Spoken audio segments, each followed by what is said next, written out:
विधानसभा चुनाव का बिगुल बज चुका है और जैसे ही बिहार में चुनाव का बिगुल बजा, पूरे बिहार में आदर्श आचार संहिता लागू हो गई और आचार संहिता लागू होते ही फटने लगे पोस्टर और बैनर। जी हां, हमारे पीछे आप देख सकते हैं, पूरे बिहार में आदर्श आचार संहिता लागू हो चुकी है। चुनाव का बिगुल बज चुका है और चुनाव का बिगुल बजते ही किस तरीके से जो पोस्टर बैनर है हटाए जा रहे हैं, उसकी सीधी तस्वीरें हम आपको दिखा रहे हैं और सारे पोस्टरों को फाड़ा जा रहा है, हटाया जा रहा है। आज ऐलान हो चुका है कि पूरे बिहार में 2 फेज में चुनाव प्रक्रिया जो है वो संपन्न कराई जाएगी। 6 तारीख को पहले फेज में बिहार में वोट डाले जाएंगे, जबकि दूसरे फेज में 11 नवंबर को वोट डाले जाएंगे, जबकि 14 नवंबर को मतगणना की जाएगी। परिणाम आएंगे 14 नवंबर को। और जैसे ही पूरे बिहार में विधानसभा चुनाव का बिगुल बजा है, वैसे ही जो पोस्टर बैनर है वो भी हटाए जाने लगे हैं।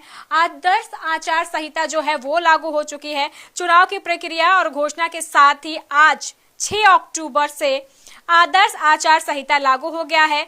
आदर्श आचार संहिता लागू होते ही वैशाली में लगे बैनर पोस्टरों को हटाने का काम भी शुरू हो गया है। जहां जहां बैनर और पोस्टर लगाए गए हैं, वहां मजदूरों को पोस्टर हटाने में जिला प्रशासन ने लगा दिया है। मजिस्ट्रेट की मौजूदगी में पुलिस और नगरपालिका के कर्मचारी इन पोस्टरों को हटवा रहे हैं। वहीं शिवहर में भी आदर्श आचार संहिता लगते ही प्रशासन एक्टिव मोड में आ गया है। शिवहर में जहां बैनर पोस्टर लगाए गए थे, उसे आनन फानन में हटाया गया। एसडीएम अविनाश कुणाल और नगर कार्यपालक पदाधिकारी नीलम श्वेता की मौजूदगी में इसे हटाया गया।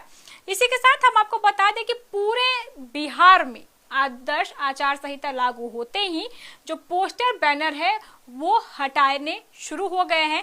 इस तरीके से जो तस्वीरें हैं वो अब सामने निकल कर आ रही है कि सारे जो पोस्टर बैनर है वो फाड़े जा रहे हैं, हटाए जा रहे हैं। नगरपालिका और पुलिस पदाधिकारी जो है वो मौजूद है मौके पर। मजिस्ट्रेट नियुक्त किए गए हैं ताकि पूरे जिले में कहीं भी पोस्टर बैनर नजर ना आए। इसे देखते हुए जो जिला प्रशासन है पूरी तरीके से सतर्क है। हर जिले में ये अभियान चलाया जा रहा है पोस्टर बैनर हटाने का।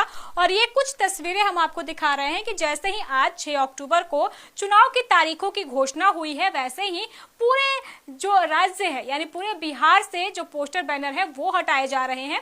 6 तारीख यानी 6 नवंबर को पहले फेज में वोट डाले जाएंगे, जबकि दूसरे फेज में 11 नवंबर को वोटिंग होगी और 14 नवंबर को जो गिनती है वो होने वाली है। और आज अनाउंसमेंट भी हो गया, यानी चुनाव के चीफ इलेक्शन कमिश्नर ने ऐलान कर दिया। चुनाव की तारीखों का ऐलान हो गया, वोट की गिनती कब हो जाएगी उसका भी ऐलान हो चुका है। उसी के साथ ही आज 6 अक्टूबर से आचार संहिता लागू हो गए हैं और इसे ही देखते हुए जो पोस्टर बैनर है वो फाड़े जा रहे हैं, हटाए जा रहे हैं। नगर पालिका के जो कर्मचारी है सभी पोस्टर बैनर को हटा रहे हैं, फाड़ रहे हैं।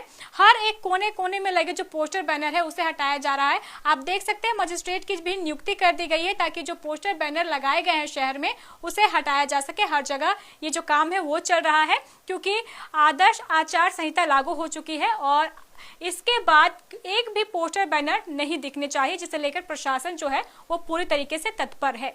बहरहाल इस खबर में बस इतना ही। आगे की खबरों को जानने के लिए आप देखते रहें फर्स्ट बिहार झारखंड।